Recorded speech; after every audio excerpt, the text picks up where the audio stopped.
Depuis février 2019, des millions d'Algériens marchent chaque semaine contre le pouvoir en place. Cette contestation inédite a ébranlé une nation qui ne croyait plus en elle.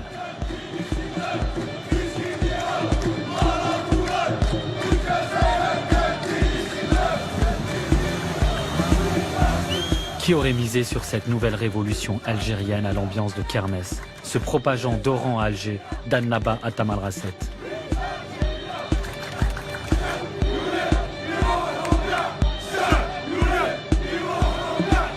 Malgré la répression, le chantage au chaos ou aux manœuvres politiques, le système autoritaire et militaire qui gouverne l'Algérie depuis son indépendance n'a pas épuisé le Irak, ce mouvement populaire et pacifique. Un an de marche, jamais j'y aurais cru, ni même imaginé, ni même rêvé. On ne sait pas où on va, on ne sait pas où on va aller, mais on sait qu'on doit braver des interdits. Je connais ce système, je l'ai subi toute ma vie. Eux, ils ont toujours été dans leur petite tour, ils ne nous connaissent pas.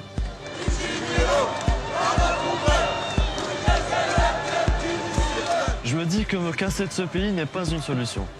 Mais casser le gouvernement actuel, ça c'est une solution.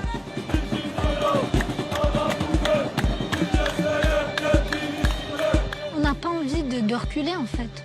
On a envie de vivre à l'ère du temps. Malgré nos croyances, bien peu importe nos croyances plutôt. Voici le témoignage d'une jeunesse algérienne qui a pris des risques insensés pour se raconter et raconter un pays qu'ils aiment tant.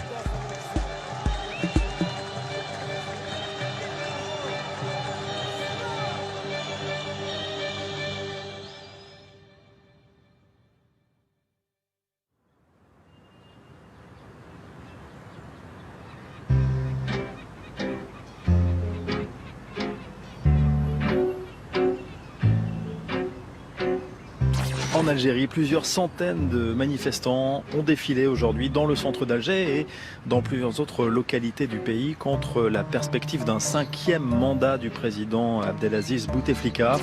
Manifestation également dans les rues d'Alger cet après-midi pour dire stop à Abdelaziz Bouteflika. Des milliers de personnes ont bravé l'interdiction de défiler pour s'opposer à un 5e mandat du président algérien. 22 février, le jour même, on n'avait pas trop compris ce qui s'était passé. Moi, je me rappelle, j'étais de garde la veille. Je suis rentrée à la maison et je me suis endormie. Bon, j'avais entendu des rumeurs comme quoi on allait marcher, etc. J'y ai pas cru. Je pense que j'étais comme tout le monde. On était tous un petit peu abattus. On se disait qu'il n'y avait plus rien à faire, que tout était fermé, il n'y avait plus aucune issue. Et puis, vers 14-15 heures, il y a ma mère qui vient, qui me réveille, me dit « Mais il marche, il y a des gens qui marchent, Sonia !» Et c'est exactement ça, en fait, ce que ça représente pour moi, le 22 février. C'est un réveil. Le 22 février, ça reste quand même un jour gravé dans ma mémoire à jamais. C'est un sacré souvenir. C'est beaucoup, énormément d'émotions. Je ne saurais jamais expliquer la sensation que j'ai eue à ce moment-là. C'était ça, c'était la délivrance, en fait.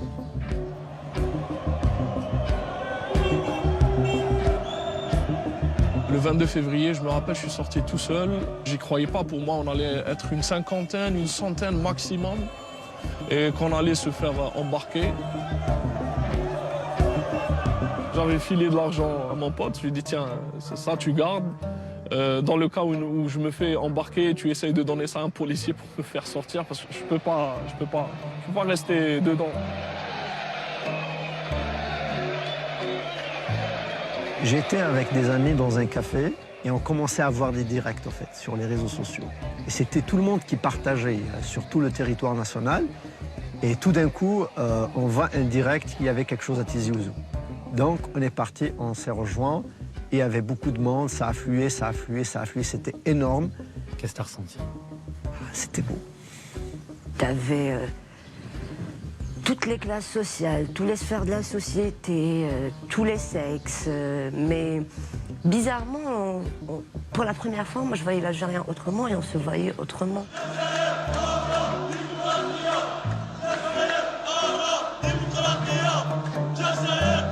En fait, c'est vraiment la révolution qui est née ce jour-là.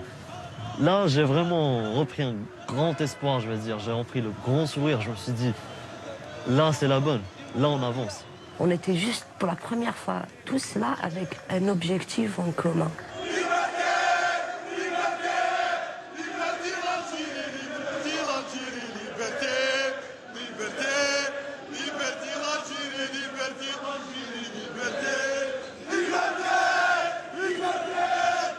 Avant, on était en train de survivre et là, ça nous a donné comme une perspective d'avenir. Il y en a marre, il y en a marre, il y en a marre, tout simplement, il y en a marre. On veut que nos enfants vivent dans une Algérie prospère, une Algérie développée, une Algérie qui a tous les moyens. Ils nous ont tout volé, ils ont tout pris, ils ont tout foutu. Regardez comment Alger est devenu, regardez Alger, comment ils l'ont massacré. Regardez bien, regardez, on veut reprendre notre Algérie, c'est tout.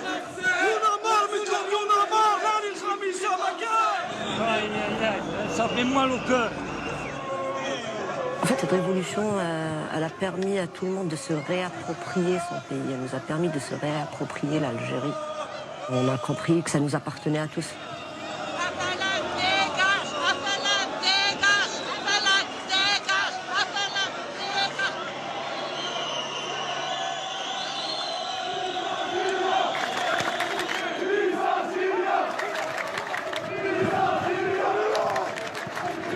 Quand Oran est sorti dans la rue pour dire non au 5e mandat, ça c'était incroyable. Parce qu'à Oran, les gens ne sont pas politisés, la plupart. Ils s'en foutent, mais royalement.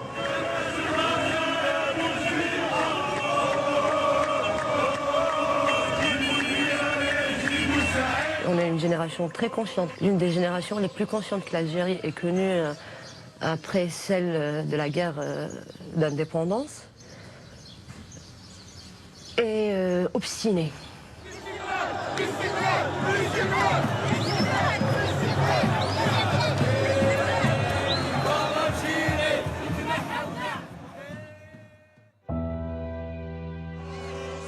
Le 5 juillet 1962, les Algériens célèbrent l'indépendance.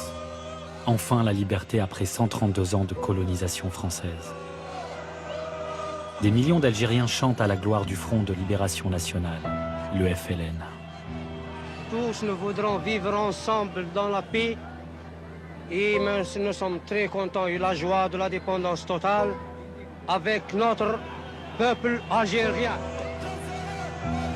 Qui aurait pensé que 57 ans plus tard, tout un peuple se mettrait à crier « FLN dégage ».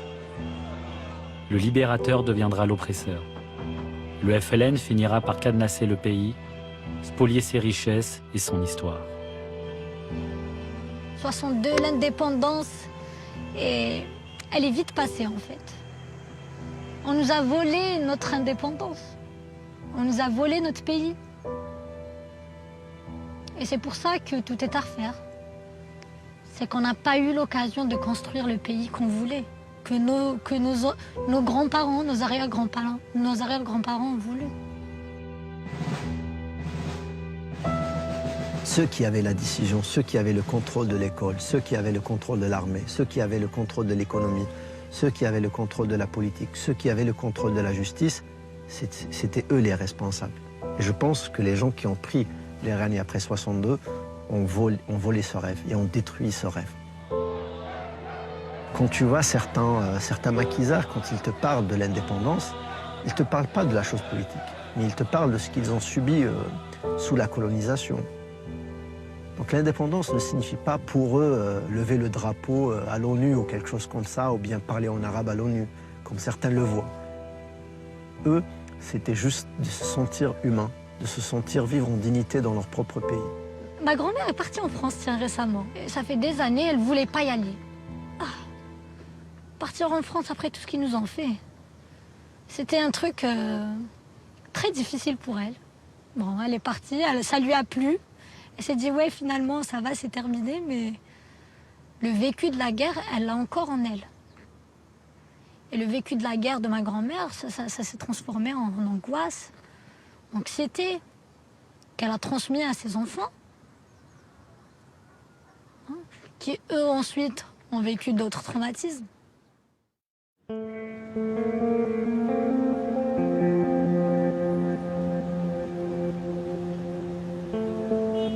Ce traumatisme dont parle Sonia, c'est la décennie noire. Au début des années 1990, l'armée interrompt les élections législatives. Son but, empêcher le Front islamique du salut de prendre le pouvoir. Les plus radicaux prennent le maquis. Un conflit commence entre l'armée et des groupes islamistes. L'Algérie va alors sombrer dans l'horreur.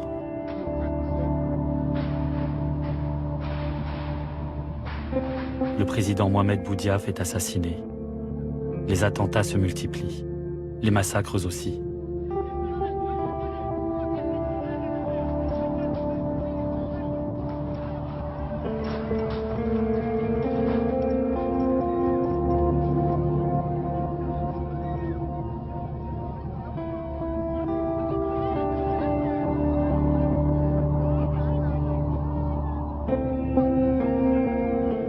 L'Algérie survit dans une nuit interminable qui durera une dizaine d'années. Plus de 150 000 personnes vont mourir tout au long de cette guerre contre le terrorisme islamiste. La décennie noire, c'était pas juste la mort humaine, mais la mort de la liberté, la mort de ses propres choix, la mort de tout en fait. Tout ce qui était autour mourait en fait. C'était soit tu fais ça, soit t'es mort. C'était ça le résumé de mes parents par rapport à la décennie noire.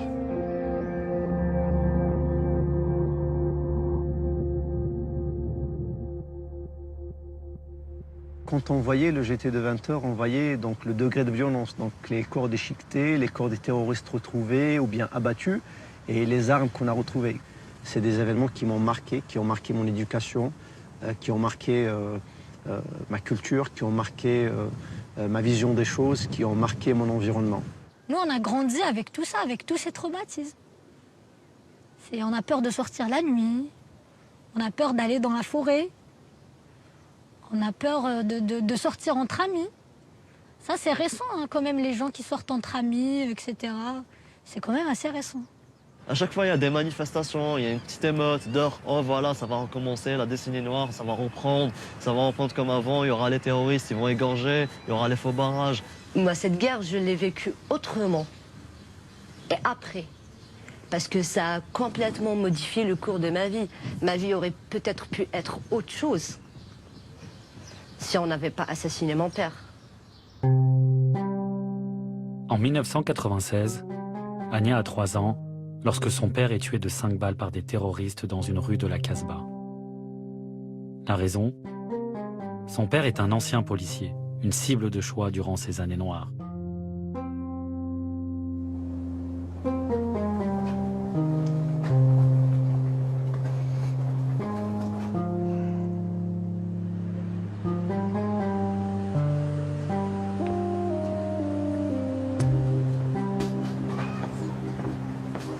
Mon papa me rappelle pourquoi je suis là. Qu'en fait, peu importe ce qui arrive, il faut toujours te battre et vivre. C'était un homme qui aimait vivre, qui a vécu sa vie comme bon lui semblait. C'était un homme qui était là à soutenir beaucoup les femmes célibataires et enfin tout ce que les terroristes détestaient. Moi, personnellement, j'ai 26 ans, je suis née en plein terrorisme. J'ai grandi en plein air de Boutef. Je n'ai connu réellement qu'un seul président, qui est Bouteflika. C'est un règne basé sur la terreur, quelque part, parce qu'il était là en mode oui, j'ai ramené la paix. Je suis l'homme de la paix. Si je me barre, ça va forcément être le terrorisme. En 1999, le nouveau président Abdelaziz Bouteflika va mettre un terme à cette guerre au prix d'une douloureuse réconciliation nationale. C'est la concorde civile. Elle permet d'amnistier une partie des terroristes. Cette paix à marche forcée est l'une des raisons de la popularité et de la longévité de Bouteflika. Le président enchaîne 4 mandats, verrouille le pays et règne sans partage sur l'Algérie, même après un AVC qui le cloue dans un fauteuil roulant. Son héritage, fraude électorale et corruption. À l'époque, pour toi, il est venu. C'est bon, le sauveur est là, paix sociale, tout va bien. On peut visiter l'Algérie, on peut se déplacer, on peut enfin respirer. Ça, c'était la première, la deuxième année, le premier mandat, on va dire. Ensuite, c'était des projets, genre des projets qui commençaient à éclore un peu partout. Tu te dis, ben voilà, c'est bon, c'est pas grave s'il a refait un deuxième mandat. Et après, c'était stagnation et régression. Et de 5, en Algérie, le président Bouteflika briguera un 5e mandat lors de la présidentielle en avril prochain. La cérémonie a eu lieu en présence d'une photo du président. La scène a fait le tour de l'internet algérien. Ils auraient pu mettre un hologramme, ça fait plus moderne, a ironisé un internaute en cette période irréelle.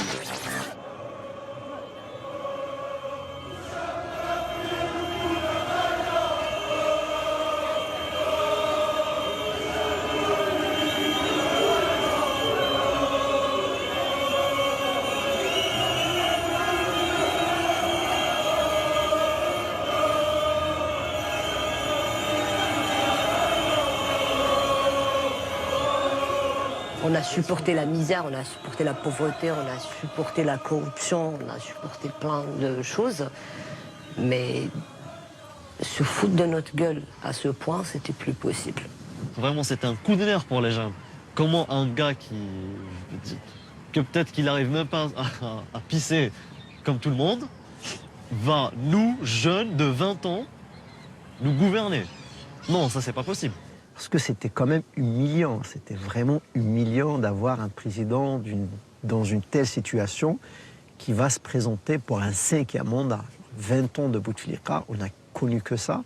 La corruption a atteint son paroxysme, la déliquescence de l'État a atteint ses limites. C'était un vide total. C'était vraiment, on avait peur que Bouteflika allait passer.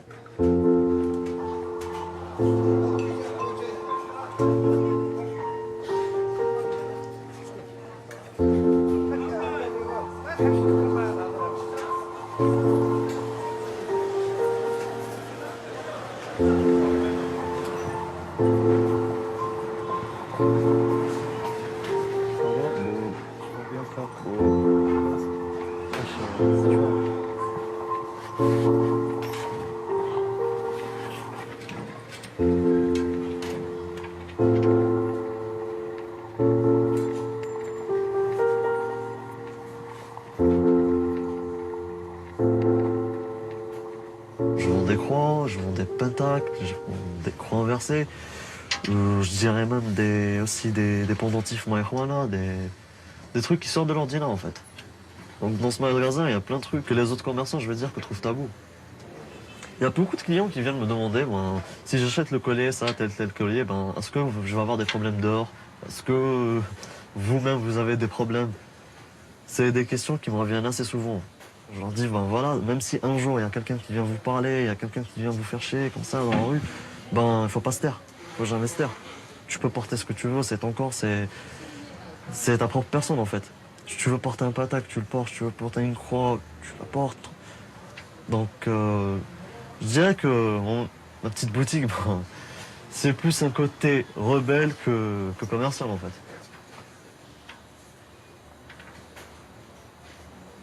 Grâce aux réseaux sociaux, on se rend compte qu'il y a plusieurs jeunes qui sont comme nous, en fait.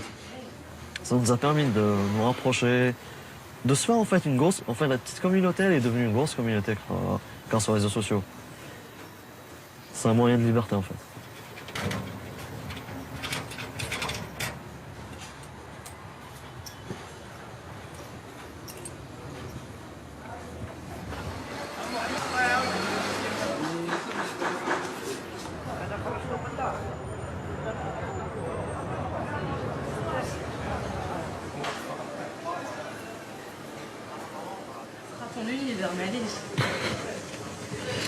J'ai oublié mes bagues.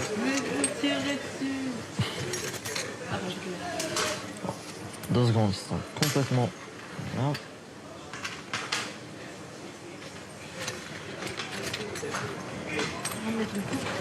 C'est...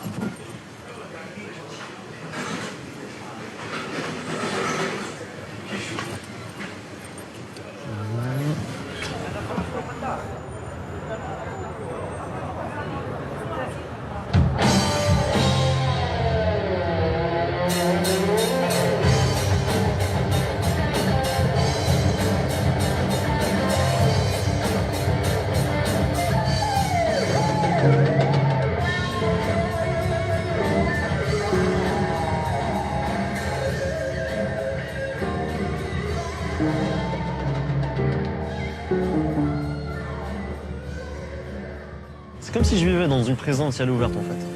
On t'empêche de vivre ta jeunesse.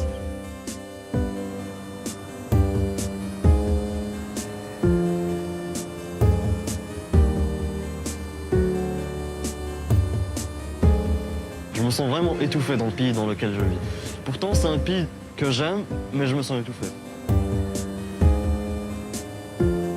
J'ai pas eu la chance de vivre ce que d'autres jeunes, peut-être en Europe ou en Amérique, qu'ils ont vécu pendant leurs 20 ans. Puis quand je me compare à moi, à la jeunesse algérienne, je me dis, on a vraiment 60 ans en fait. On n'a pas 20 ans, on n'a pas eu le temps de vivre notre jeunesse.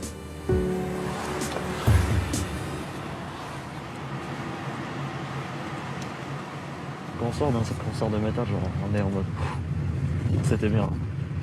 Tous les problèmes que tu as eu pendant toutes les semaines, toute cette rage que tu as en toi, tout en fait. Tu les fais en sortant en criant, en sautant, en plingant, tu peux tout faire en fait. Il n'y a personne qui te regarde. Ça, c'est genre, quand tu rentres dans un concert de métal, tu sens que tu es rentré dans un autre monde. Tu te dis, ah, je suis plus dans la société que j'étais là, il y a 2 minutes dehors.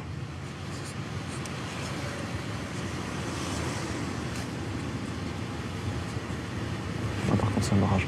C'est un barrage. Il y a un barrage. Avoir 29 ans et avoir la vingtaine en Algérie, généralement, c'est d'avoir les larmes aux yeux. C'est un grand vide, quoi. C'est un saut dans le vide. On se sent vieux. Franchement, à 28 ans, je me sens fatigué, usé, irrité. J'ai l'impression d'en avoir 40 parce que tu dois te battre pour avoir le minimum. Tu rends des comptes à tout le monde.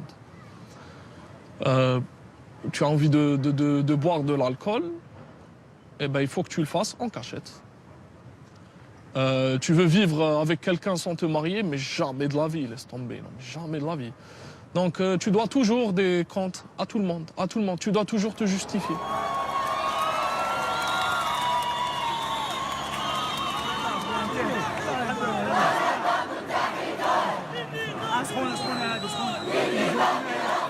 Ce pays te fait du mal, te fait perdre ton temps, ta jeunesse, ton énergie, tout.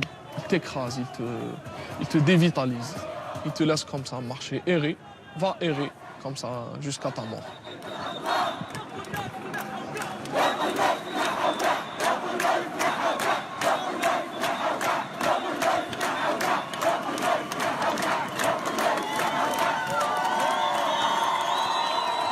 Tellement tu te désespères, tu ne peux plus qu'espérer. La seule chose qui peut te sauver, c'est d'espérer à autre chose. C'est bon, on a fait le tour du dark side. On a fait le tour des massacres, de la corruption, de la pauvreté, de la misère, de la saleté. On connaît ça, on sait très bien vivre avec ça, on sait survivre dans ça. Et si on essayait autre chose? On n'a plus grand-chose à perdre, sauf nous-mêmes. Et on s'est déjà perdu. Et avec cette révolution, on s'est retrouvés, on a retrouvé qui on était réellement.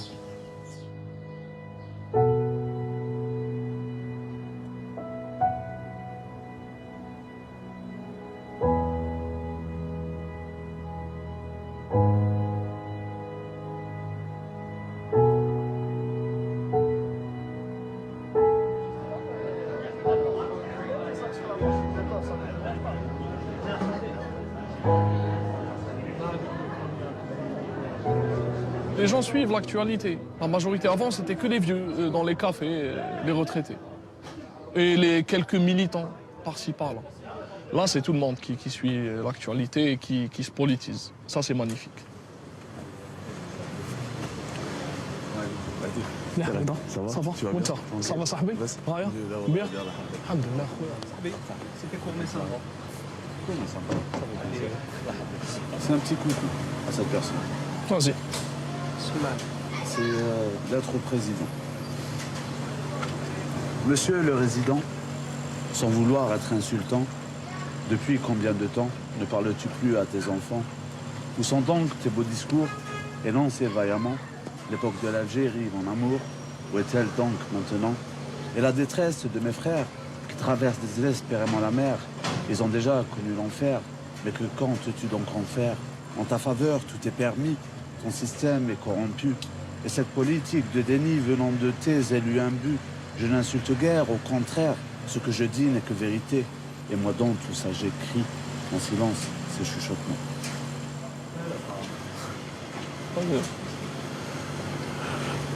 J'ai l'impression que le problème n'est pas la personne qui a occupé le trône, mais plus le trône en lui-même.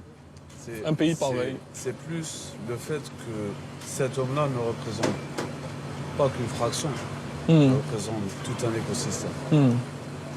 Oui, oui. Il atteint un certain niveau de médiatisation où on le sacralise, carrément. Mais à la fin, il ne représente qu'une image. C'est sûr. Hein. Un mandat, 2 mandats, 3 mandats, 4 mandats, il y en aura un autre. Mais il représente le même système. Clairement.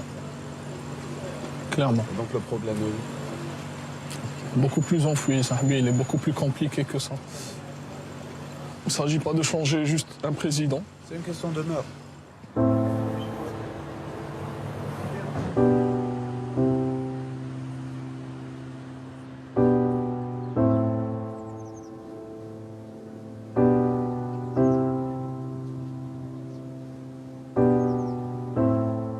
C'est assez compliqué d'être une femme. C'est souvent des petites agressions, souvent on est plus surveillé que les hommes. Au moindre faux pas, on est plus jugé, j'ai envie de dire, par la société qu'un homme, par exemple. On a moins droit à l'erreur qu'un homme. Déjà culturellement, sociologiquement, la femme, elle a beaucoup de mal à se faire une place. La femme, elle est souvent agressée, elle est souvent scrutée. Et peu importe son milieu, hein, peu importe le milieu, hein, on peut être chez les démocrates, entre guillemets, dans un milieu plus conservateur, etc. Une femme a toujours beaucoup plus de soucis qu'un homme. Le code de la famille, par exemple. Ailleurs, il n'y a pas ça. Ça, c'est propre à nous. Le code de la famille, la femme éternelle mineure, la femme qui n'a pas le droit de se marier sans son responsable. On est sous tutelle, à vie.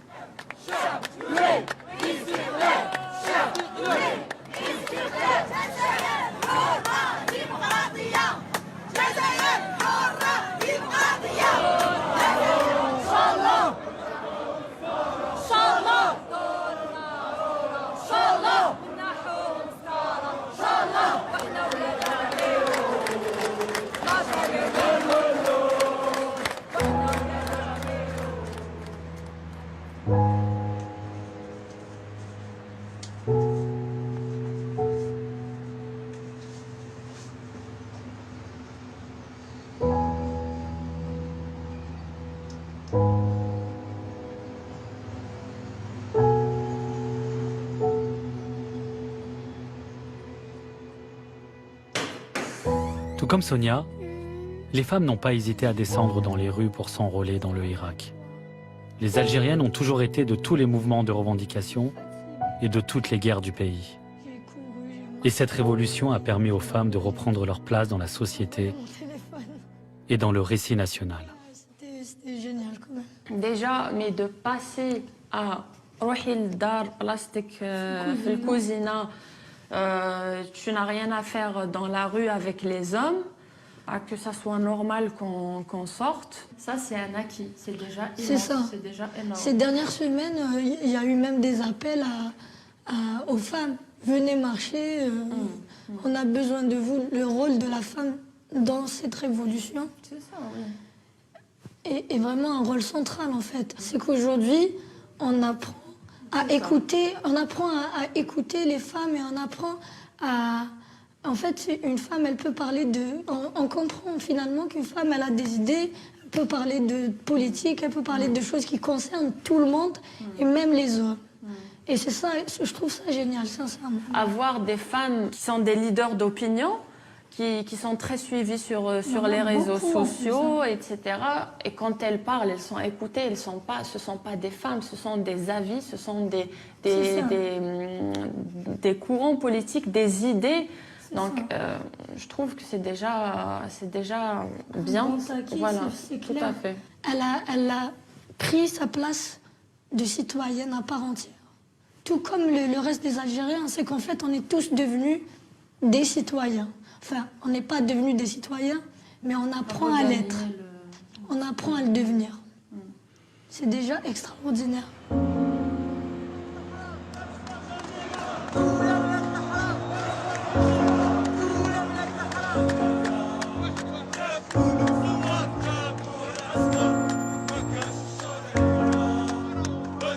On a été des citoyennes, des missionnaires. Et aujourd'hui, on a décidé de reconquérir notre citoyenneté. C'est aussi simple que ça.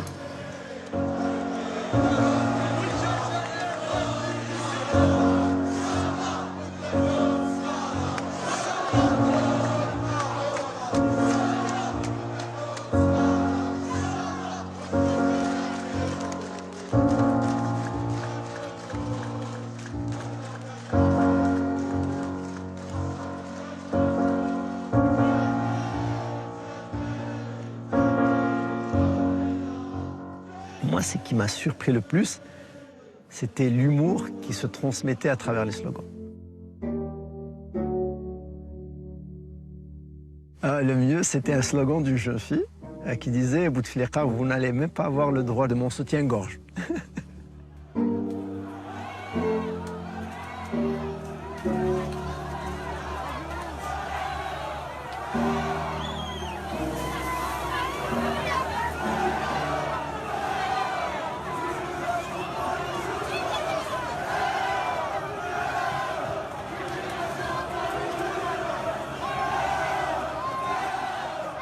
Je me rappelle ce jour-là, de bon matin, il y avait un ami qui avait trouvé de la vaseline chez lui. Il nous a dit, voilà les gars, voilà ce que j'ai trouvé chez mes parents, de la vaseline. Moi, on a bien rigolé, mais à un certain moment, je lui ai dit, écoute, tu vas me la passer, j'ai une petite idée. À un certain moment, il y a eu un flic qui s'est avancé vers moi, il a essayé de m'attraper par les bras, et comme j'avais de la vaseline, il a essayé au moins 3 fois de m'avoir, il ne m'a pas eu. C'était la vaseline day. On s'est réapproprié la rue. J'ai vu des familles, des jeunes, des moins jeunes qui marchaient en symbiose. Donc ça a libéré la parole quand même, c'est quelque chose de fou aussi. Hein. On parle de l'Algérie toujours, je vous le rappelle. C'est un peu la Corée du Nord de l'Afrique.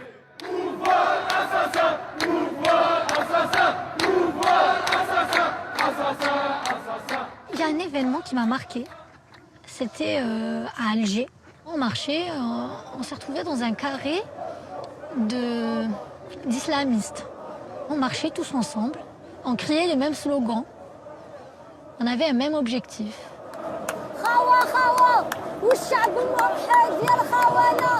Les Algériens, À aucun moment on nous a mal regardés ou on nous a mal parlé. Je me suis dit, mais est-ce que on aurait cru qu'un jour on se retrouverait dans une situation pareille? Le Hirak, la révolution, nous a permis de s'intéresser l'un à l'autre. C'est-à-dire que l'Oranais a commencé à s'intéresser au Kabyle, le Kabyle au Chewi, etc. C'était incroyable.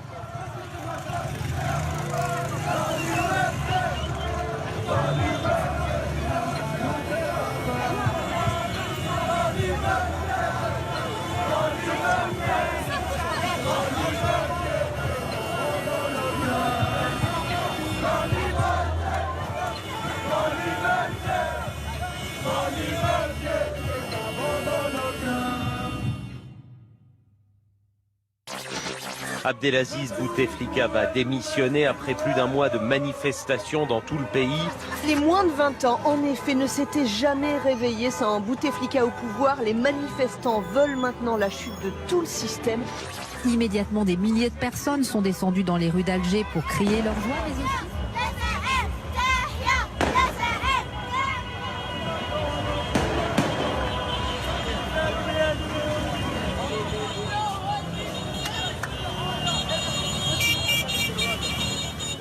Il faut le dire, hein, ce Hirak, il a fait tomber l'un des plus grands dictateurs africains. C'était un dictateur, Boutef. Moi et des millions de personnes comme moi, on a réussi à le faire sortir comme ça et à le sortir de la plus petite porte qu'il soit. L'humiliation qu'il a subie, lui, est pire que toutes les humiliations qu'il nous a fait subir à nous.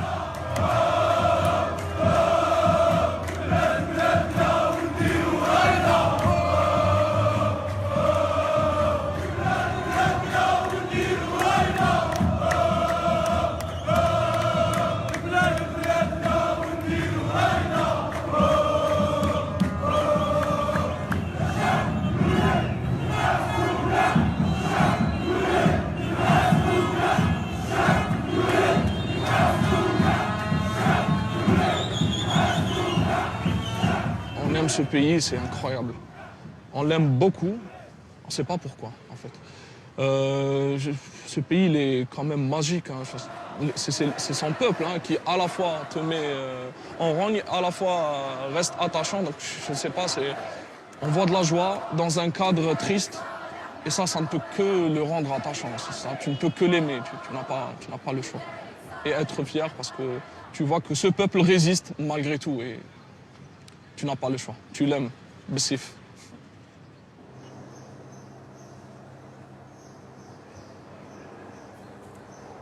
Pour moi, le Hirak n'est pas encore une révolution. Ça n'a pas encore changé les paradigmes des choses. Ça n'a pas encore changé le système. Ça n'a pas encore ébranlé le noyau dur du fonctionnement du système algérien, qui est la primauté du militaire sur le politique. Après la démission de Boutef, le vernis de la démocratie a craqué et on a vu qui dirigeait le pays réellement. C'était la junte militaire. Cet homme est le chef d'état-major des armées, le général Ahmed Gaïd Salah. Soutien indéfectible de Bouteflika, il a fini par le pousser à la démission. Il s'est imposé comme l'homme fort du pays, en s'affichant comme le protecteur de la nation et de la Constitution. Boutef, il a été placé par les militaires. Zarouel, c'était un militaire. Boumediene, c'était un militaire. Ça a toujours été les militaires. Et ça n'a plus lieu d'être. Le général a beau mettre des proches de Bouteflika en prison, les manifestants le perçoivent comme un membre du clan du président déchu.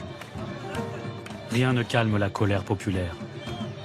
Le chef d'état-major cristallise les rancœurs du peuple et incarne le visage du système algérien. Ahmed Gaïd Salah multiplie les discours en cherchant à briser la révolte. Mais comment casser cette dynamique révolutionnaire? Le pouvoir a l'idée de faire interdire leurs démarches les drapeaux amazirs, l'emblème berbère que revendiquent notamment les Kabyles. Le régime espère ainsi jouer sur la corde régionaliste et diviser les Algériens. En vain.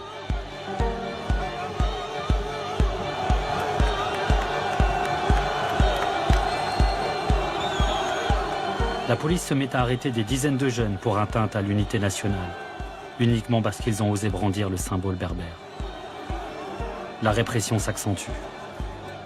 Mais la génération Bouteflika n'a plus peur de se faire embarquer à la moindre contestation et de finir en prison. En fait, ils sont plus ou moins zarma pacifiques, les flics, entre 14h et 17h. Ça a toujours été le cas depuis un an, ça n'a pas changé. Tu sors la matinée, tu te fais embarquer. Après 17h, tu te fais gazer.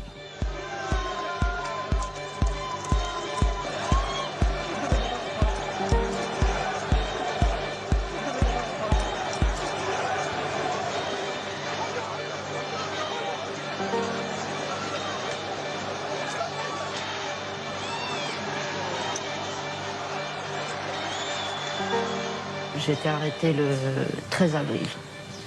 On nous a emmenés à plus de 30 km. Ils étaient là à essayer de nous rabaisser, à nous jouer sur le moral. Et on était là, on essayait de résister. Tu vois, tu résistes 1 heure, 2 heures, 3 heures, 4 heures, 5 heures. Au bout d'un moment, tu ne sais plus ce qui va se passer. On ne te relâche pas. Tu n'es pas en état d'arrestation. Tu ne sais pas ce qui se passe. Et là, tu as la femme, elle me demande d'enlever mes chaussures, mes chaussettes. Elle me demande d'enlever mon pull, d'enlever mon pantalon. J'avais les cheveux comme ça. Elle m'a demandé d'enlever même mon chouchou, elle a fouillé mes cheveux. Elle m'a demandé d'enlever mon soutif. J'ai enlevé mon soutif. Après, j'avais gardé juste la culotte. Elle m'a limite fait un frottis. Et là, je lui lance le regard. Ok. Et puis quoi encore? Et là, elle me demande de me rhabiller le plus normalement possible. Encore une fois, en plus, ce qui était bizarre, c'est que quand j'ai enlevé mon soutif, elle m'a ploté les seins. C'est comme si qu'elle allait trouver quelque chose. Il n'y a rien. Il n'y a rien. Il n'y a rien. Limite, c'était une fouille bizarre. Tu vois, c'était très bizarre, c'était très malsain. Genre, t'as quelqu'un qui est nu devant toi, qui a une culotte.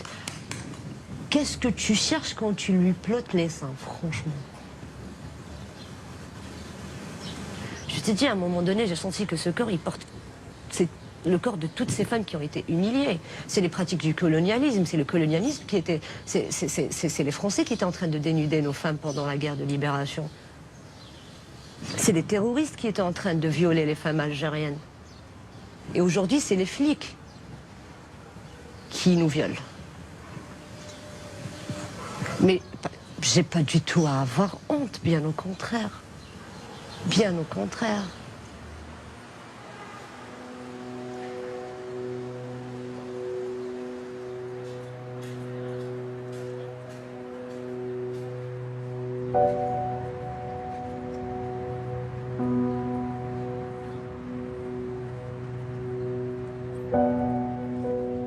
Aujourd'hui, y aller jusqu'à dire que c'est une dictature, je ne le conçois pas ainsi.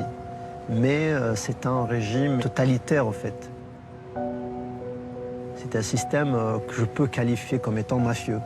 Donc on a recours à la ruse, on a recours à la corruption, des comportements d'une bande. Vouloir être avocat, c'est parce que j'ai voulu être militant. Et la façon la plus efficace pour être militant, c'est d'être avocat.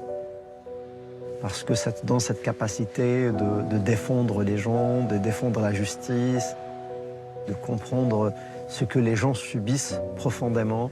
Ça te donne vraiment cette capacité de t'exprimer. Je m'occupe aussi des dossiers principalement des détenus d'opinion et des dossiers politiques. Et là, on va voir des choses incroyables. À force que j'analyse les dossiers que j'ai sur mon bureau, je réalise que la justice est un organe corrompu jusqu'aux os, qu'il n'y a aucune liberté de décision, que pour des simples affaires, des fois, on sent qu'il y a un recours à une hiérarchie supérieure pour demander le jugement qu'il faut prononcer.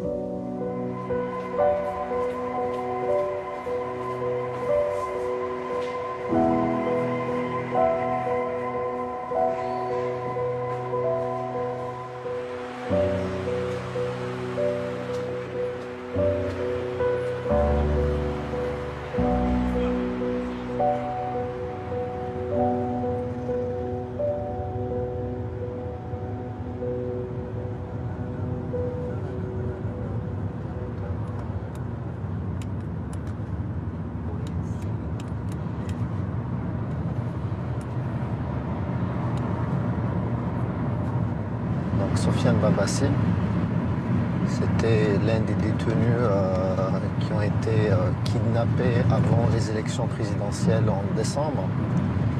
Il avait participé à une marche nocturne et apparemment il a brandi un drapeau berbère ou un drapeau kabyle. Donc c'est pour cela qu'il a été après poursuivi et arrêté. Mais en réalité, c'est pas seulement la cause. Beaucoup de jeunes ont été arrêtés pour un oui, pour un non. Et on lui aura collé l'étiquette d'atteinte à l'unité nationale. Et c'est pour cela qu'il a été après, pour être juste, kidnappé par les services de sécurité en allant chez lui. Et quand on l'a visité donc avec mes deux confrères en prison, on l'a trouvé dans un état lamentable. Et on a trouvé des traces des séquelles de la torture qu'il a subie. Il y avait même des traces de morsures. Et son récit absolument très grave. Donc on va y aller le voir. C'est pour la première fois que je le vois depuis sa sortie de prison. Donc voilà.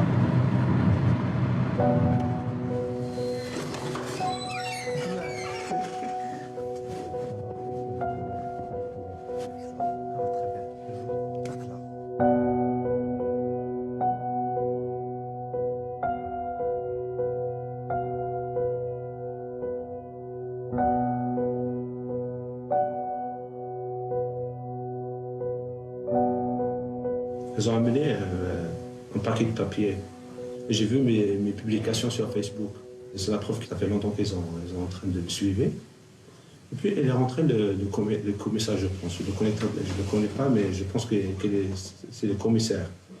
Elle est rentrée, Il m'a rien dit, quoi. Il m'a regardé comme ça, il m'a donné un coup sur l'œil. Très très fort, il m'a donné. Puis il m'a poussé comme ça, je lui ai dit pourquoi je me frappe. Tu m'as donné ce coup. Il m'a dit, tu vois, tu mérites la mort. Il ne faut pas que tu vis. Il faut que je t'égorge, il m'a dit ça. Ils ont profité de mon malaise et puis ils ont mis mes empreintes sur le PV. C'est pas moi qui a mis mes empreintes en PV. J'ai dit je ne vais pas accepter jusqu'à que mes avocats viennent. Ils ont fait tout pour que je rentre en prison, quoi. Est-ce que tu t'es attendu tu seras libéré? En réalité, j'ai pas attendu, quoi. C'était allongé comme ça dans la prison.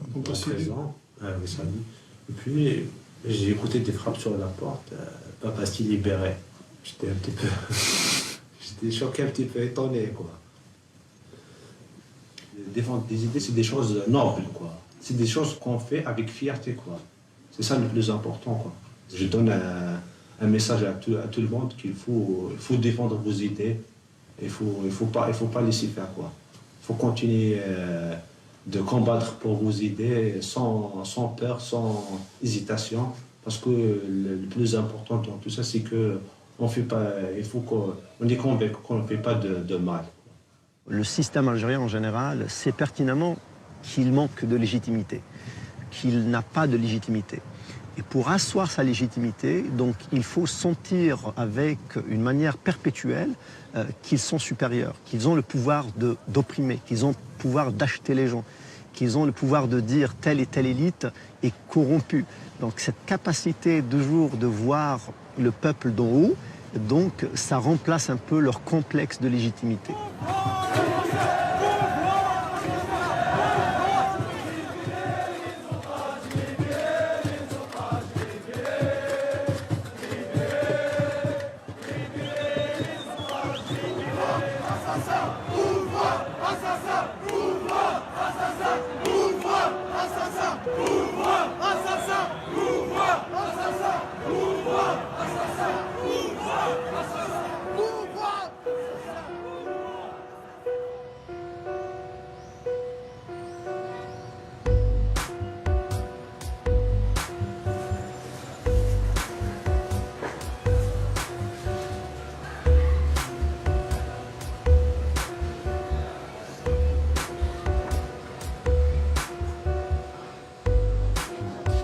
Le général réussit enfin à imposer une élection présidentielle.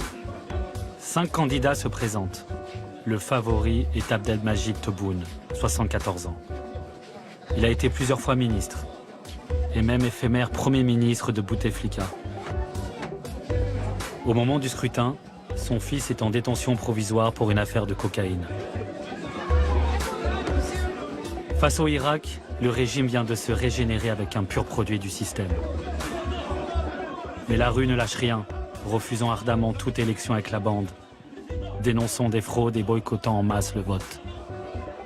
En Algérie, Céline, le nouveau président Abdelmajid Tebboune dit tendre la main au mouvement de contestation populaire inédit qui secoue l'Algérie depuis près de 10 mois. Et aujourd'hui encore, au lendemain d'une élection présidentielle largement boudée, avec seulement 40% de participation, des manifestations monstres ont eu lieu dans de nombreuses villes du pays.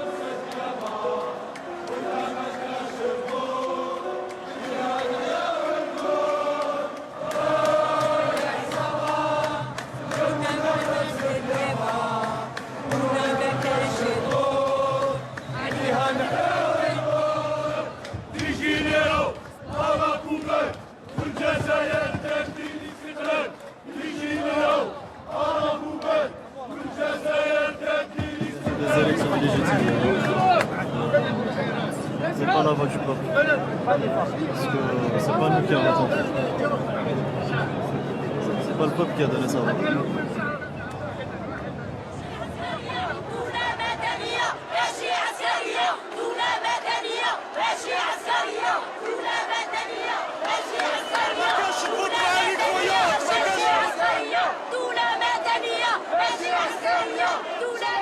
Personnellement, j'ai pensé qu'il y avait ce sursaut, qu'on allait dépasser tous nos traumatismes de l'histoire. Mais à fur et à mesure, je voyais que ça ne marchait pas. Donc personnellement, j'ai perdu ce sentiment. Je l'ai perdu quelque part. Et c'est pour cela que je vois qu'on est retombé au point de départ. L'Algérie va changer, mais pas tout de suite. J'y crois franchement, hein, de moins en moins, malheureusement. C'est-à-dire que je vous parle d'un résultat que je pourrais voir, moi, hein, de mon vivant. Je pense pas. Hein. Je pense pas.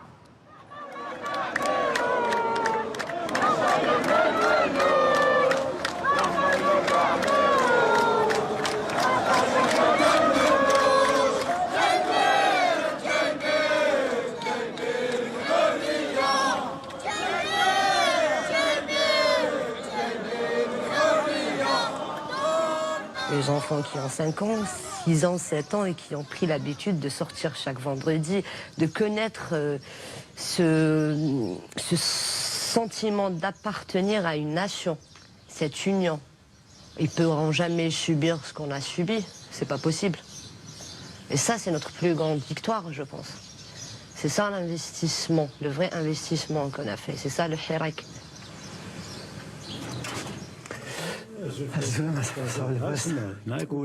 Pour Atman, la désillusion est trop forte.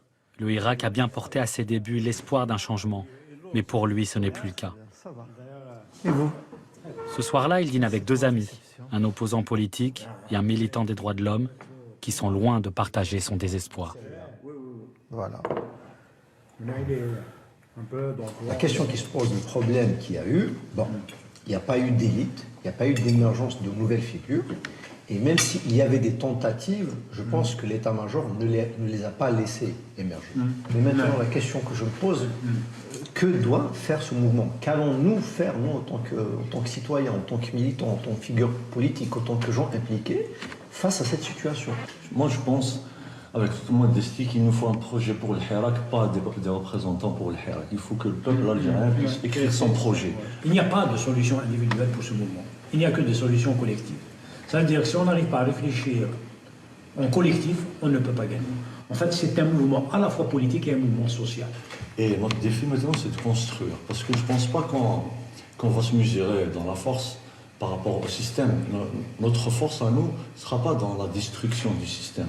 Je pense que c'est le plus grand acquis, c'est qu'aujourd'hui, il y a une forme de démonopolisation de la parole publique. Elle est devenue citoyenne.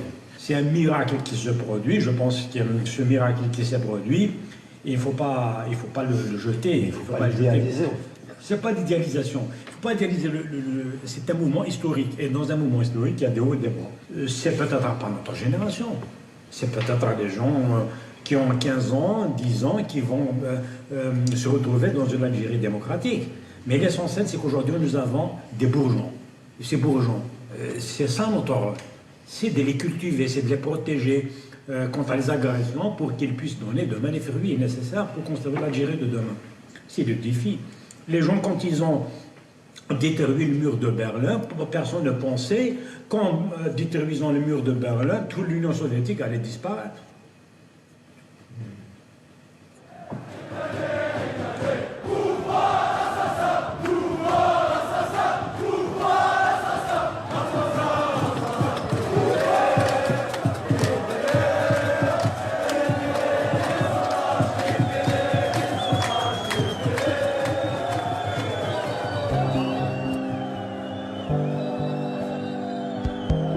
Et pendant toutes ces marches, la vie ne s'est pas arrêtée, bien au contraire. Pour Anis, lorsqu'il veut se retrouver avec ses amis et sa copine pour faire la fête, il doit trouver un lieu tranquille, synonyme de liberté et d'intimité. Les jeunes appellent ça un diki.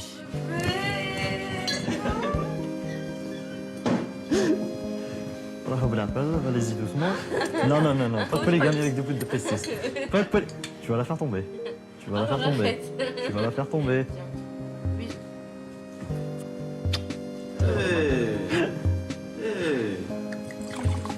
Tu vas voir ce qu'il t'en bouge. Non, jamais. Secours. Secours.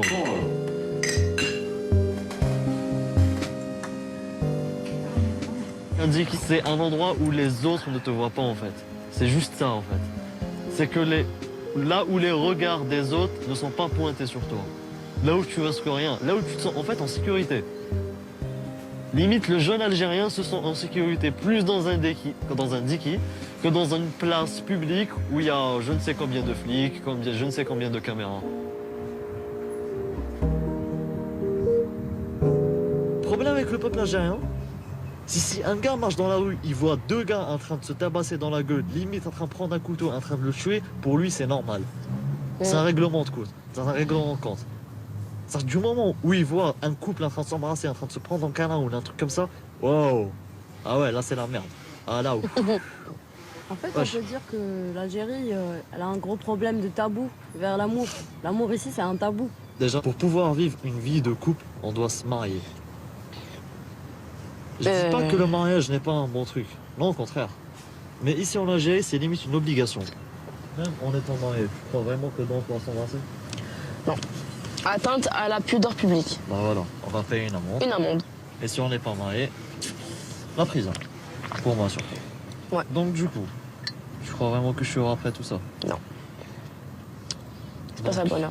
Je pense pas qu'on puisse être heureux en Algérie dans un pays où on nous étouffe. On n'a même pas le droit d'aimer au fait. En Algérie, on n'a pas le droit d'aimer au sens profond. Parce que déjà, le romantisme est vu comme une faiblesse dans notre pays. Et socialement, on n'a pas voulu franchir le pas de respecter et d'accepter l'amour tel qu'elle est. Oh là là là là là là, tout de suite les sujets tabous. J'ai pas de sexualité, comme tous les Algériens. La frustration sexuelle en Algérie, c'est un problème majeur, franchement, parce que ça te pousse à...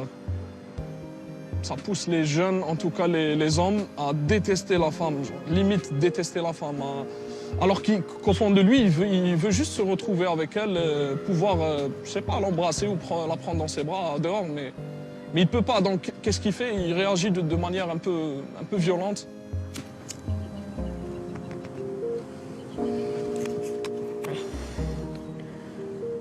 Là, j'en ai marre. Pourquoi? À 20 ans, déjà, la dépression. T'as le stress de la famille, t'as le stress de la société, t'as le stress des études, t'as le stress des mecs. Ouais. Genre, la routine d'une fille, quoi, genre en Algérie. À 20 ans, en fait. Ouais. Tu souffres à 20 ans, en fait. À 20 ans, genre à 20 ans, t'es à l'étranger, t'es là, tu vis ta meilleure vie, t'es en boîte de nuit, t'es avec tes potes. Bah là, t'as rien, genre.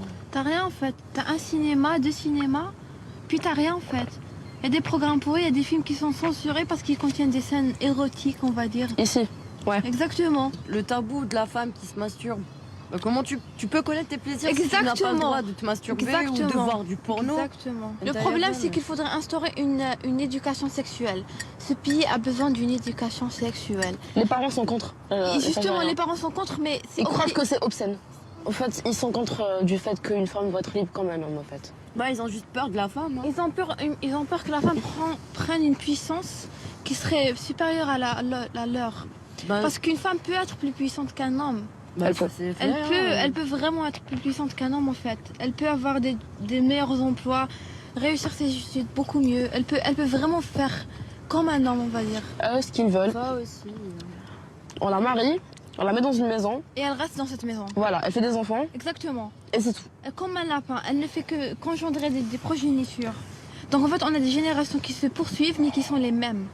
Une éducation merdique, quoi. Inexistante. Inexistante, quoi. Les filles ne sont pas solidaires dans ce pays, elles sont soumises.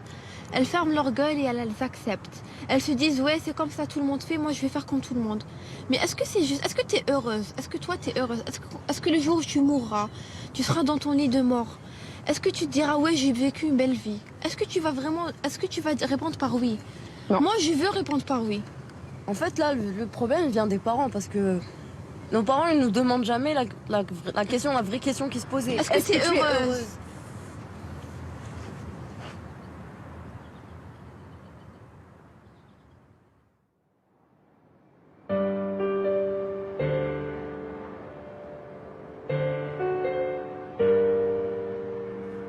Sont-ils heureux ces jeunes en Algérie? Et ils sont nombreux dans ce vaste territoire. La moitié des 40 millions d'habitants a moins de 30 ans.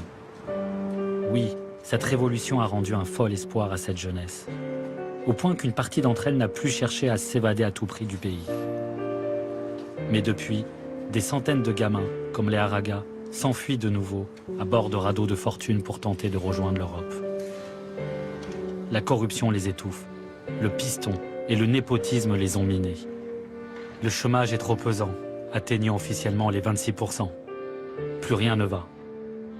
Même Mehdi, ingénieur en génie civil mais au chômage, n'y arrive plus.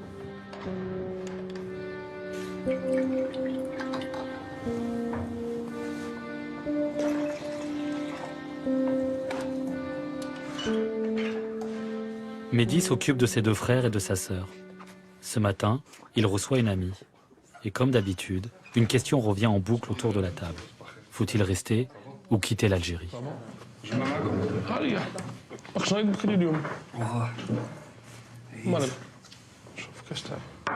Tu sais ce qu'on disait, c'est que les jeunes d'ici, quand ils partent ailleurs, en France, en l'occurrence, c'est la destination la plus convoitée. Dans leur tête, quoi, une fois sur place, c'est bon, c'est réglé. Tous leurs problèmes sont réglés. Alors que c'est une image, c'est pas la réalité, c'est une image, c'est un fantasme qui est là. Moi, par exemple, les gens de mon entourage qui sont dans l'optique de partir en France pour s'installer, légalement ou illégalement, me disent toujours que c'est toujours mieux de vivre là-bas qu'ici, machin. Et quand je demande, ils me disent oui, c'est plus facile. On est moins frustré, on peut sortir quand on veut, il y a moins de tabous. Pour les mecs qui me disent ouais, il y a des nanas, on peut sortir en boîte. Mais c'est une image parce que moi, par exemple, tous ceux que j'ai vus qui sont partis, à chaque fois ils te disent oui, c'est beaucoup plus difficile que ce que je croyais. Et je suis persuadée que si les jeunes Algériens pouvaient voyager plus, pouvaient sortir plus, je suis persuadée qu'ils ne s'acharneraient pas autant à vouloir partir à l'étranger vivre. Ça c'est clair. أجو حلوة مرحبا هذا وين كملت قراية؟ أمل؟ أنت كتبان لك راك باغي تقعد هنا ولا تروح ولا؟ ما دابا نعيش ليه كيما صح قرايه قادر نوصل للجامعة وكاع مي خدمة اللي راني باغي نخدمها ما كاش أنا. علاش؟ اش راك باغي تخدم أنت؟ ندير ديزاينر أوتوموبيل. تسمى كي تبان لك أنت لافنير تاعك هنا كي راك تشوفه هنا في الجزائر؟ نشوف والو. والو سيتادير والو. تانيك شي زعما كاركتير تاع الناس. تاع الناس. مابقاتش زعما نتأقلم معاهم. لاتش ما يعرفوا والو زعما صوالح اللي ناظرهم يكونوا عكس. مابقاتش زعما نزيد معاهم حاجة. Ça me fait toujours quelque chose quand je parle à mon petit frère et que je lui demande par rapport à son avenir. Il me dit, je vois du noir. Moi, je vois mon avenir flou en Algérie. Mais lui, il voit du noir à 17 ans. C'est incroyable. Hein. C'est-à-dire que j'ai tout fait pour essayer de lui redonner espoir, en quelque sorte, mais ça marche pas. Ça marche pas. Rester ici pour mon petit frère et s'épanouir, ça, c'est impossible. Quand je vois ma ville comme ça, je la trouve très très belle. Je suis aussi nostalgique, donc je ne sais pas, je ne pourrais jamais être objectif, mais je la trouve très belle. Sa beauté, on n'en doute pas, mais n'empêche que c'est une vie triste. Après, bon, on a beau dire qu'on l'aime au rang, mais quand tu vois quand même, quand tu vois le port avec un bateau qui est prêt à t'emmener à quelques kilomètres d'ici, tu as autre chose, ça donne envie. Pour revenir plus inspiré, plus fort. Non, mais tu reviendras. On reviendra. Ne serait-ce que pour quelques mois. Mais le besoin que tu as et que j'ai de respirer, finalement, c'est le cas de tout le monde, j'ai l'impression. Hein. Oui, pourquoi? Parce que... C'est un délabrement général, ah, non, mais... pas Oran.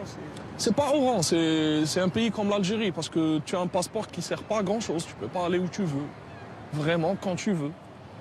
Ça joue aussi sur le moral. Tu n'as pas le choix. Si on avait le choix, peut-être qu'on serait resté en sachant qu'on peut aller, qu'on peut bouger à tout moment. Mais là, tu ne peux pas. T'as peu de chance. Du coup, tu respires beaucoup moins. Tu étouffes, limite. T'as pas de liberté. Rien.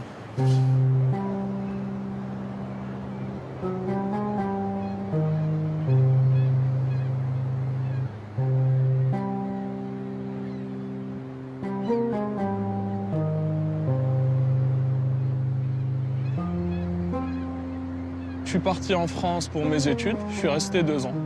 En fait, une fois en France, je me suis rendu compte à quel point je ne connaissais pas mon pays et à quel point je l'aimais aussi. Parce que j'étais avec des Marocains, des Tunisiens, des Français et tout le monde connaissait mieux l'Algérie que moi. Tout le monde s'intéressait mieux à l'Algérie que moi, c'était fou. Il y en a qui te parlaient des ruines romaines. Je ne savais même pas qu'il y avait des ruines romaines en Algérie à l'époque. Hein.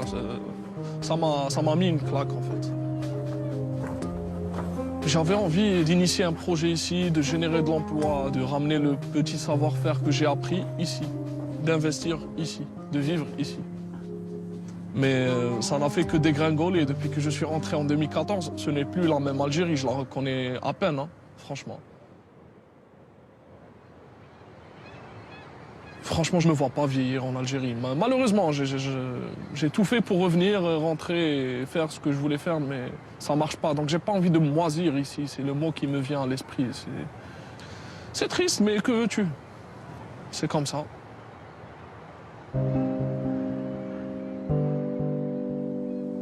C'était mon rêve de vivre en Algérie, de construire ma maison en Algérie, de me battre pour mes idées en Algérie, de rester dans cette Kabylie, dans ces montagnes. Et ce manque de liberté, c'est ce qui m'a poussé à vouloir pertinemment quitter ce pays. Est-ce que je me vois avoir des enfants en Algérie? Je ne le pense pas. Et je ne veux pas les avoir en Algérie. J'ai envie qu'ils vivent dans un pays où ils vont se sentir libres. Ils vont vivre pleinement leurs rêves, leurs joies, leur jeunesse, leurs fantasmes, exprimer bien clairement leurs idées, circuler librement. C'est triste, hein? Très triste. Avant, j'y pensais souvent, hein, partir. C'était une option très importante pour moi. Donc si je réussis à vivre ici, comme je l'entends, j'ai pas besoin d'aller ailleurs. Je suis médecin, j'ai envie d'aider mes compatriotes d'abord. Donc moi, je reste toujours optimiste. Certes, on va me dire que je suis peut-être un bisounours, que je suis une bien pensante. J'ai souvent droit à ça ces derniers temps. Mais j'ai foi en nous. On peut rester ici en Algérie. Si on se serre les coudes, on peut changer les choses. Parce que c'est nous la force, c'est pas eux. La force représente la jeunesse algérienne. C'est ça la force. Et c'est grâce à cette force-là qu'on va pouvoir casser ce gouvernement actuel. J'ai pas envie que demain, mes enfants vont vivre la même chose que moi. Je veux que mes enfants demain, ils vont dire voilà, nos parents, ils ont fait une vraie révolution. Ils ont arraché cette liberté en fait. Ils ne vont pas se dire voilà, je vais en Algérie, voilà, je vais me casser ailleurs, je suis pas libre. Moi, j'ai pas envie d'entendre mon enfant dire ça. Encore une fois, là, on se bat pour vivre pleinement. C'est une nouvelle ère dans l'histoire de l'Algérie. Et j'aime bien croire que c'est la plus belle et la plus importante. C'est une génération obstinée qui sait très bien ce qu'elle veut et qui n'est pas prête à lâcher. Avec le Hirak, tu deviens accro, c'est une cam. C'est devenu notre cam. Et on a tout le temps qu'il faudra. On a le temps, on a l'énergie, on a la volonté, on a la rage. On a tout ce qu'il faut.